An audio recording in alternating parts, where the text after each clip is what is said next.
TV GP1 conversando com o radialista, jornalista e escritor Tony Rodrigues, que escreveu, editou, está publicando seu 31º livro, intitulado Cuidado com o que vai dizer. Tony Rodrigues, cuidado com o que vai dizer é uma ameaça? Na verdade, para jornalistas é bem preocupante, né? E principalmente porque nós vivemos num estado onde a comunicação ela é controlada para e passo. Tanto faz a comunicação dos veículos formais quanto a própria comunicação independente. Então, aos comunicadores, uma advertência, uma ameaça que já vem sendo feita há muito tempo. No nosso caso, por exemplo, já enfrentamos bastante esse tipo de dificuldade, mas continuamos aqui, né? Eu acho que se pode falar que realmente a comunicação, a liberdade de imprensa e de expressão, ela sofre bastante hoje, mas também já sofreu em outros tempos. E tudo foi superado com a resistência, que é própria do caráter de força, não é, que o nosso povo piauiense, o nosso povo nordestino costuma manifestar sempre. Cuidado com o que vai dizer, é mais temeroso no rádio, no portal, no jornal ou no livro? Em todo lugar. A comunicação ela é realmente hoje um calcanhar de Aquiles, principalmente quando ela é uma comunicação independente. Veja bem, Neile, você é jornalista e como eu sabe que não se pode dizer tudo, não é? Às vezes é preciso se falar nas entrelinhas, às vezes é preciso se usar relatos ficcionais baseados em fatos reais para poder dizer aquilo que a gente sabe que acontece, mas que muitos que estão hoje no poder e que já se perpetuam a longo tempo, né? É importante ressaltar, aqui no Piauí, por exemplo, nós temos lideranças que estão há 50 anos, 60 anos aí no poder o tempo inteiro, quando sai coloca o filho, no máximo 6 grupos familiares, eles se revezam no poder aqui no estado do Piauí. E aqueles que combatiam as oligarquias do passado são os que hoje formam as suas próprias oligarquias. Então, se você estiver no rádio, na televisão, no jornal, no portal ou na literatura, é sempre preciso ter muito cuidado com o que vai dizer, sem nenhuma dúvida. Literatura e política para o escritor, para o jornalista e radialista, andam juntos? Não. A política, ela precisa ter uma responsabilidade muito grande com o fato, com o acontecimento, com a realidade. Não se pode fazer ficção daquilo que acontece de fato, não é? O que a gente observa é que os que estão no poder, eles sempre trabalham muito com o aspecto ficcional. É o que eles chamam de narrativas. Eles criam narrativas, criam histórias, na grande maioria das vezes são mentiras para iludir a população. Mas o jornalista, ele não pode trabalhar com narrativas, ele tem que trabalhar com a realidade. O escritor, ele trabalha com a ficção, sobremaneira o escritor de ficção. Não estou falando do escritor de ficção, tá? Da literatura.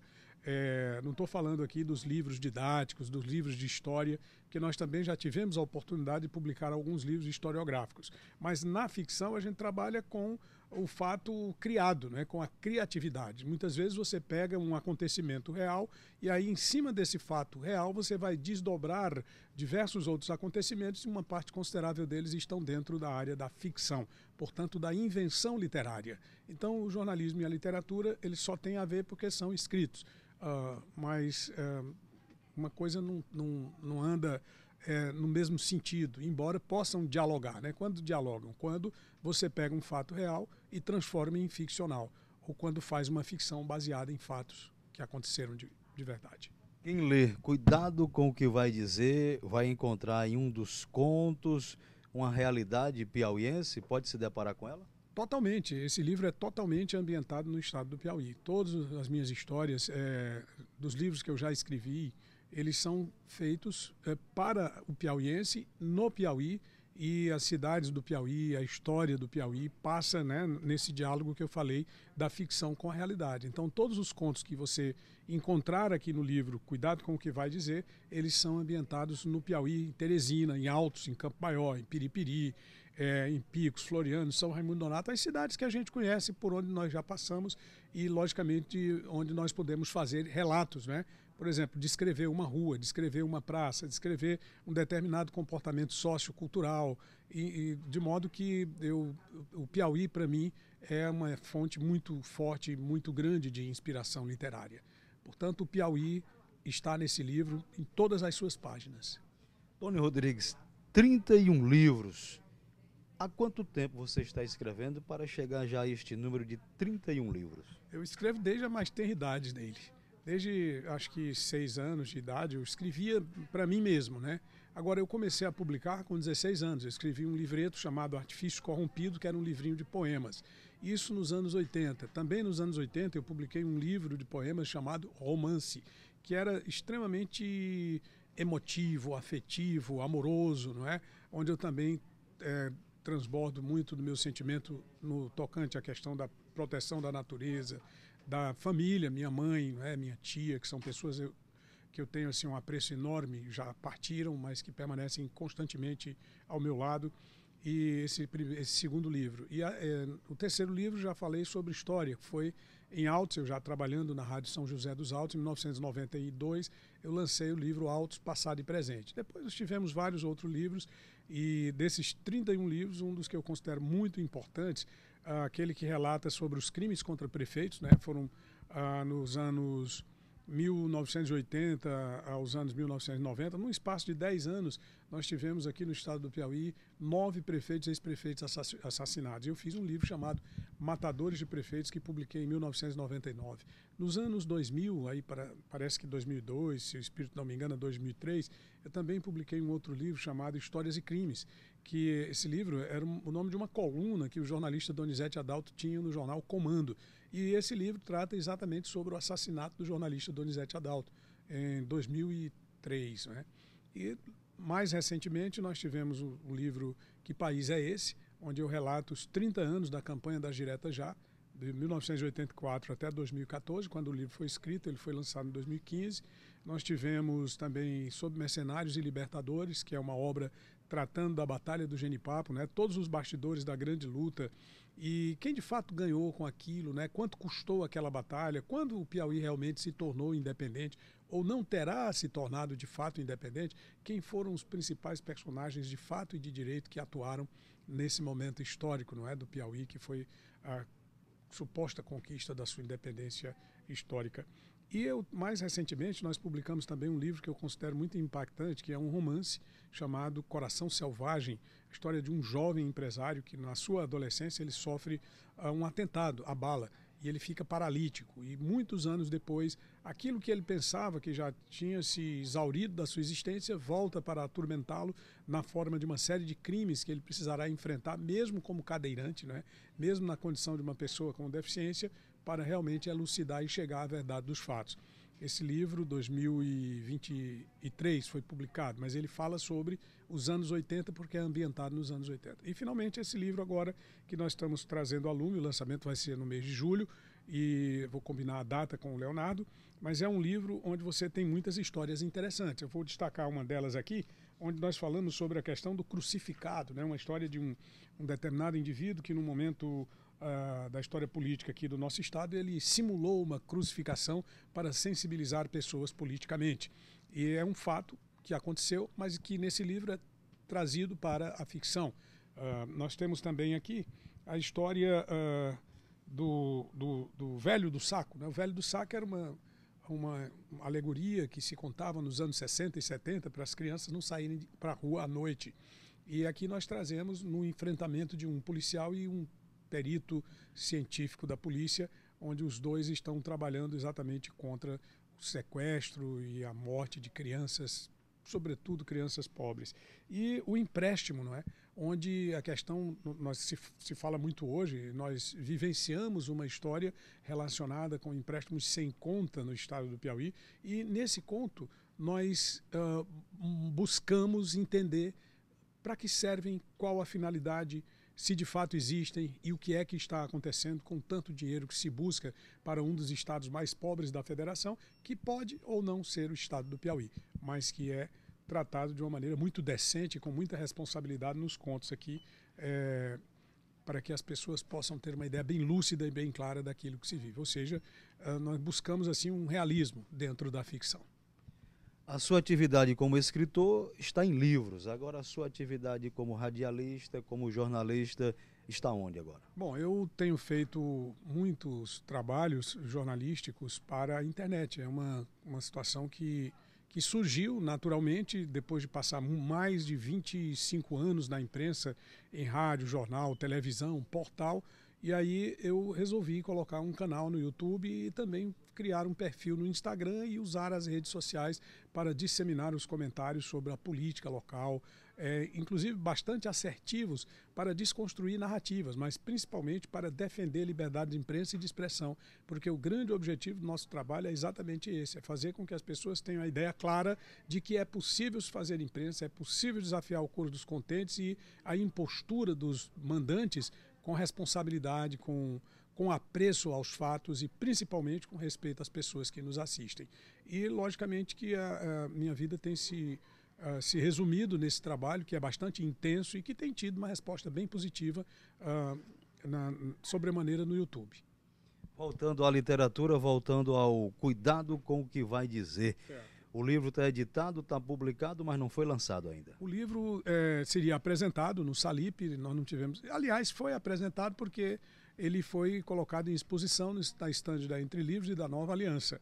Deveria ter um bate-papo literário, mas eu tive alguns problemas de ordem familiar e também o livro saiu um pouco em cima demais, de modo que nós precisamos fazer um outro momento, né, de lançar esse livro para que as pessoas realmente... tenham acesso, já está disponível à venda inclusive, mas eu acho assim que para fortalecer a divulgação, para fortalecer a compreensão do seu significado e daquilo que ele pode representar para o leitor. Quem está assistindo a TV GP1 e se interessar pelo cuidado com o que vai dizer, onde pode encontrá-lo e comprá-lo? Bom, pode encontrá-lo aqui na livraria Entre Livros, que fica na Avenida Dom Severino. Pode encontrar também lá na Nova Aliança do Centro, que fica pertinho do Colégio Diocesano, ou pode entrar na internet através do site entrelivrosLivraria.com.br e pedir pelo site, né? Vai deixar em casa. Ou pode também pela Amazon. Você entra na Amazon e faz a solicitação direto e ele... vai deixar em seu endereço, na sua residência, se você não quiser se deslocar. Mas Teresina é uma cidade que dá para, né, se deslocar. A não ser que você esteja nos assistindo de outra localidade, de outra cidade ou até de outro estado, pode ser solicitado pela internet. Vai aparecer aquela pergunta, e quanto custa o cuidado com o que vai dizer? Eu acredito que em torno de 40, 45 reais por aí, porque essa parte é com o Leonardo, ele é que é o nosso editor, mas eu acredito que até 45 reais é o valor desse livro. Cuidado com o que vai dizer.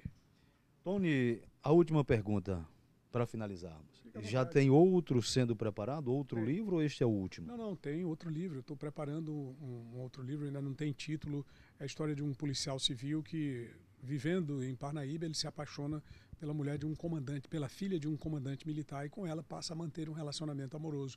E dali ele começa a desvendar uma série de atos criminosos praticados por esse elemento, que por sinal gostaria muito de ter sido governador do Piauí. Ele estava trabalhando inclusive para isso, esse comandante militar, mas que chefiava uma organização criminosa muito perigosa no estado do Piauí. Só que esse rapaz ele não sabia. E ele passou a ter um relacionamento com essa jovem, e aí, num determinado momento, ele é instado a assumir um compromisso mais sério e tal, e ele não assume. Bom, eu vou deixar a parte final, porque senão fica sem graça, né? Embora muita gente já possa até imaginar o que aconteceu, mas é importante que lá na frente, né, talvez esse jovem sobreviva ao enfrentamento com este elemento criminoso. Mas o próximo livro ainda não tem título, é sobre essa temática do combate ao crime organizado aqui no estado do Piauí. Que, por sinal, foi um momento muito interessante aqui no Piauí. Então, a gente falava sobre a questão dos matadores de prefeitos. Não foram apenas prefeitos que foram mortos, policiais foram assassinados, empresários foram mortos, foram trucidados diversos elementos dos vários segmentos da sociedade piauiense por conta desta organização. E, logicamente, que eu já fiz esse livro Matadores de Prefeitos e agora quero escrever esse outro livro, cujo título eu ainda não tenho, né? Vai ser um livro de ficção. O livro Matadores de Prefeitos era um livro historiográfico, era uma reportagem de fato, né? Com todos os fatos e tal. Esse não, esse vai ser um livro de ficção. A essa época teve um prefeito que foi candidato a prefeito e colocou a mãe como vice, Sim. com medo de ser morto. Realmente houve muitos assassinatos, coisas terríveis, né? Pessoas que eram assassinadas na porta de casa. Mas o que realmente me causa espécie nele e espectadores é o fato de que até hoje praticamente você não tem ninguém punido, né, por conta de todos esses crimes, a não ser, vamos dizer assim, o próprio, aquele que se autodenominava ou que era denominado como chefe do crime organizado no estado do Piauí. Outras pessoas eu não conheço, inclusive matadores, inclusive contratantes, né? A punição não alcançou todos os implicados naquele momento traumático, rumoroso da história do nosso Piauí. Até mesmo porque, se você observar bem, nós não tivemos apenas os casos de assassinatos no Piauí. Existia toda uma cadeia de interligação entre o crime organizado em Alagoas com o Coronel Cavalcante, o crime organizado no Piauí com o Coronel Corrêa Lima, o crime organizado lá no Acre com o Hildebrando Pascoal, que também era coronel da Polícia Militar e chegou a ser deputado federal, onde eles praticavam os maiores absurdos e aberrações. Então, se houve naquele momento uma reação contra essa criminalidade organizada, evidentemente em qualquer tempo essa reação também pode e deverá acontecer. Só voltando aqui ao assunto do prefeito que colocou a mãe como vice, Carbureto, o lendário Carbureto foi quem teve essa atitude, né? Na época eu, fazendo comentários para rádio, televisão e jornal, até fiz uma advertência muito interessante. As pessoas costumam tomar decisões pela emoção, mas depois elas se arrependem. E de fato muita gente se arrependeu por conta daquela decisão, naquele momento. Não estou falando aqui absolutamente nada contra a pessoa, estou falando em função do gestor, né, que é realmente uma tragédia. E é aquela história, né, da tragédia anunciada. Todos sabiam o que poderia ou o que iria acontecer, mas mesmo assim as pessoas agindo pela... Agora nós estamos vivendo isso em nível nacional, né? Todos sabiam o que poderiam e o que está acontecendo, mas insistem pela emoção e, logicamente, terminam vivenciando de maneira repetida e reiterada os mesmos pesadelos de sempre na política piauiense e brasileira. Aí perguntaram ao Carbureto, que era candidato a prefeito de Campo Maior, por que a mãe como vice? Ele respondeu, minha mãe não vai ter coragem de mandar me matar. O Carbureto, inclusive, sobre ele, eu até o entrevistei recentemente, ele anunciou que seria candidato a prefeito, mas não teve condições porque as pesquisas não indicavam absolutamente como um candidato viável. Ele é político em Campo Maior, acho que nem mais pode ser considerado, né? Ele faz apenas parte aí de um grupo de alguns votos apenas. Mas um aspecto muito interessante também desta época é que ele vinha da sucessão a um prefeito chamado Dr. Antônio Lustosa, que era médico, e que, embora tendo feito um bom trabalho na cidade, ele não foi reconhecido por conta daquela personalidade popularesca, de muito próximo das pessoas e tal. E aí perdeu aquele momento, né? Aquele timing, né? O teaming de se fazer líder, né? Talvez ele nem quisesse, mas o fato é que ele foi derrotado em 96 e quando foi em 2000 tentou e conseguiu. Ele foi derrotado através do irmão, né? Do Enildo. Depois eles se desligaram, ele quando foi candidato conseguiu se eleger. Mas foi feita essa advertência, muita gente dizia, olha, tome cuidado com essa candidatura, porque não é uma candidatura válida, realmente ele não tem condições, ele já tinha feito isso sobre ele, que era o que eu queria relatar. O primeiro escândalo que nós tivemos no Piauí sobre questão de notas fiscais falsas foi na Prefeitura de Campo Maior, em 90, 91, através do Carbureto. Depois ela se estendeu para Picos e para outros municípios, mas o primeiro, o primaz, né, o pioneiro foi o Carbureto lá em Campo Maior, a história das notas frias. Radialista, jornalista e escritor Tônio Rodrigues, obrigado por ter aceito o convite da nossa produção para conversarmos sobre Cuidado com o que vai dizer, o seu 31º livro. Eu é que agradeço pela oportunidade. Aliás, tenho que agradecer sempre à TV GP1, que tem dado total cobertura aos nossos lançamentos nos livros anteriores. Nós tivemos sempre a oportunidade de falar para o pessoal aqui, para o público do GP1, e é um portal que eu respeito muito e acompanho muito e que utilizo muitas informações para fazer os meus comentários, sempre citando a fonte, que eu acho muito importante. Parabenizar o trabalho que vocês realizam e agradecer, acima de tudo, pela consideração que me tem tido até o momento. Muito obrigado nele, muito obrigado a toda a equipe aí do portal e da TV GP1.